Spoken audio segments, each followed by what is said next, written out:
आप आत्मिक रीति से कहीं सहभागिता हो रहे हैं ना। अब पिरगमुस के युग में देखिए नबी इसको लेके आते हैं। So when these people were bowing to the images, तो तब जब ये लोग मूर्तों के सामने झुक रहे थे, लाइटिंग कैंडल्स, मोमबत्तियां जला रहे थे, यूजिंग पेगन हॉलीडेज, मूर्ति पूजकों की छुट्टियों को इस्तेमाल कर रहे थे उनके त्योहारों को बनाने के लिए, confessing their sins to man, मनुष्यों से अपने गुनाहों को कन्फेस कर रहे थे, all of which belongs to the devil's religion, और ये सब जो मैंने आपसे कहा ये शैतान के धर्म का है।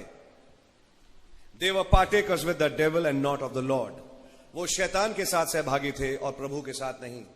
आप हैं मेरे साथ? मैं आगे बढ़ रहा हूं। They can talk all they want that the altars and incense are only to remind them of the prayers of the Lord. वो ये कह सकते हैं कि ये जो हमने मोमबत्तियां जलाई और जो धूप जला रहे हैं ये हमें संतों की प्रार्थनाएं याद दिलाती है।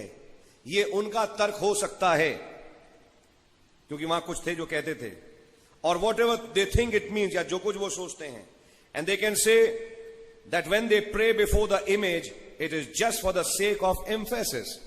और जब वो किसी मूर्त के सामने झुकते हैं और दुआ करते हैं वो केवल उस शख्स को दिमाग में रख के इज्जत देने वाली बात है। आपकी समझ में आ रही है? वो ये लोग कहते हैं।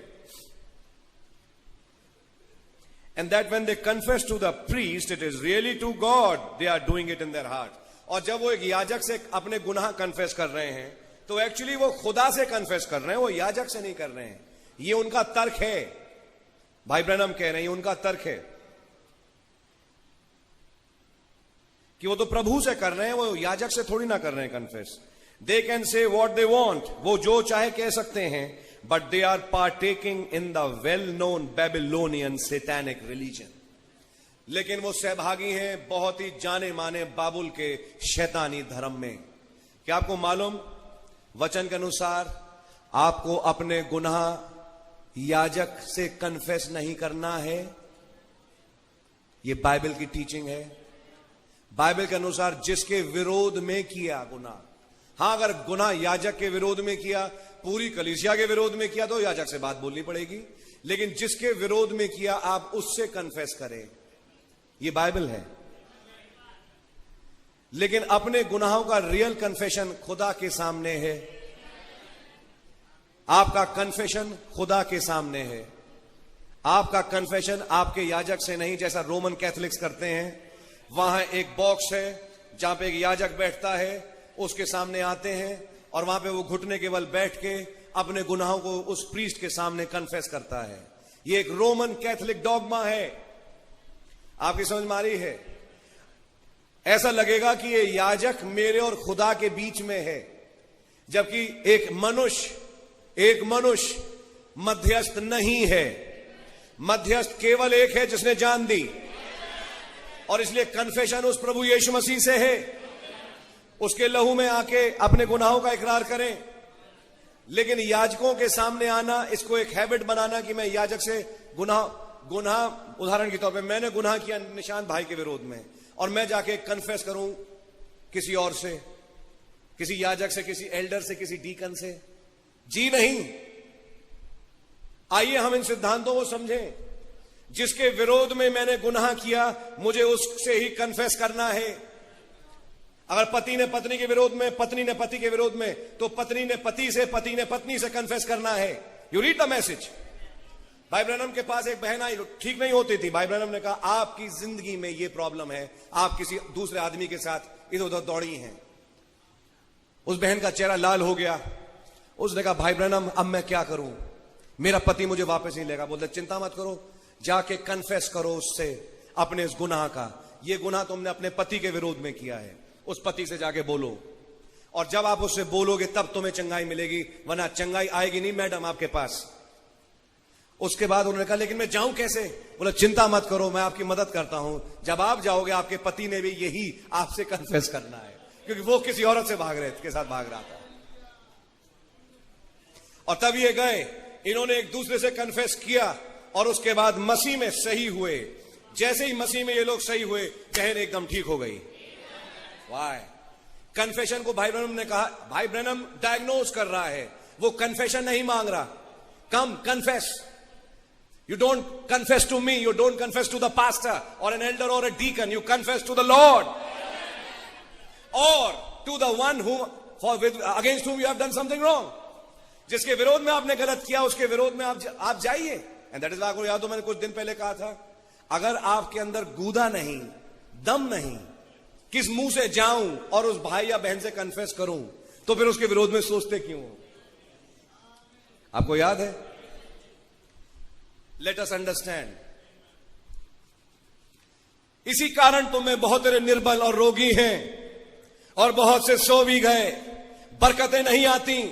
तुम डालते हो लेकिन ऐसी थैली में जिसमें छेद है. क्यों? क्योंकि तबाही है अंदर खानदानों में. जरूरत है व्यक्ति के लिए कि वो कन्फेस करे खुदा से. समझिए, याजक जगह नहीं है. जब हम ऑल्टर कॉल के लिए बुलाते हैं, भाई ब्रैनम ने जब भी ऑल्टर कॉल के लिए बुलाया, कभी मैसेज में ये नहीं कहा आओ और मेरे सामने कन्फेस करो. नेवर. जब उसने ऑल्टर कॉल बुलाई, उसने कहा आइए और खुदा से कन्फेस करिए. Repent before the Lord. या जिसके विरोध में आपने किया, ये याद रखना, अगर आप खुदा के वंश के हैं और आपका कन्फेशन पूरा नहीं हुआ, खुदावन कुछ करेगा, वो कन्फेशन आपके मुंह से निकालवा के ही छोड़ेगा. आप भागो उस कन्फेशन से. जितना भागना चाहो, आप उस कन्फेशन से भाग नहीं पाओगे. आपको जिंदगी में जो इंपॉर्टेंट चीजें मिलना चाहिए वो कभी नहीं मिलेंगी. और फाइनली वो रैप्चर भी, ऑफ कोर्स रैप्चर में तो उसे ले जाना है क्योंकि गॉड सीड है. उस रैप्चर को ताकि नाम मिस कराए, वो काम पे लगा हुआ है खुदावन खुद, कि आपका इंश्योर करे कि आपका रैप्चर हो. वो चाहेगा, वो करेगा, वो सिचुएशंस लाएगा. और वो सिचुएशंस एक्चुअली अनुग्रह है आपके लिए, कि आपको मौका मिल सके कि आप कन्फेस करें. Many times it's very hard to confess. बहुत मुश्किल होता है, मैं कैसे बोलूं, क्या करूं, कैसे जाऊं, किस मुंह से जाऊं. Then you find the Holy Spirit keeps on pushing, pushing, pushing. जाओ. And finally एक कन्फेशन होता है. कन्फेशन के बाद उन भाई बहन के बीच में, या भाई भाई या बहन बहन के बीच का दिल साफ होता है. वो फोड़ा फूटता है और पवित्र आत्मा आके उन घावों को ठीक करता है. और उसके बाद वो भाई बहन एलिजिबल होता है कि मेज पे आए और मसीह की देह में भागीदार हो. और जब वो भागीदार होता है, यहां से बरकतें लेके लौटता है. अब आए कोई सा स्वाइन फ्लू, अब आए कोई सी बीमारी, उसके यहां कुछ नहीं होगा. ये मेरी गारंटी है. कुछ नहीं हो सकता, क्योंकि God is great. So the church and the state were married. कलीसिया और राजनीति की शादी हो गई थी. The church joined up with the idols. कलीसिया मूर्तों के साथ जुड़ गई. 208 page. With the power of the state behind them, they felt that now. और जब स्टेट की पावर उनके साथ थी, अब उन्होंने ये सोचना शुरू कर दिया कि that the kingdom had come and God's will had been enforced upon the earth.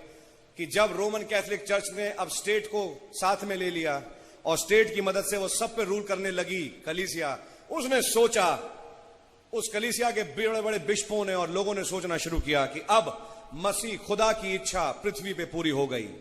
आप हैं मेरे साथ? कि खुदा का राज पृथ्वी पे हो जाए. उन्होंने उस रोमन कैथोलिक राज को खुदा का राज करके समझा. And God's will had been enforced upon the earth. खुदा की इच्छा पृथ्वी पे जबरदस्ती enforce कर दी गई. No wonder the Roman Catholic Church is not looking for the return of the Lord Jesus. ये बिल्कुल सच है कि रोमन कैथोलिक चर्च यीशु मसीह के दोबारा लौटने का इंतजार नहीं कर रही. They are not millennialists. आपने पता नहीं कितनों को ये बात मालूम है. रोमन कैथोलिक चर्च मिलेनियम में विश्वास नहीं करते. मालूम आपको? आप और मैं कह रहे हैं 1000 साल की बादशाहत आने वाली है. रोमन कैथोलिक चर्च मिलेनियम में विश्वास नहीं करते. उनके अनुसार मिलेनियम अभी चल रहा है. They have that millennium right here. उनका मिलेनियम तो अभी चल रहा है. The pope is raining right now and God is raining in him. कि पोप दुनिया पे राज कर रहा है और पोप में से खुदा राज कर रहा है पूरी दुनिया में. ये उनका सोचना है. So when he comes according to them, it has to be when the new heavens and the earth are prepared. तो जब कभी यीशु आए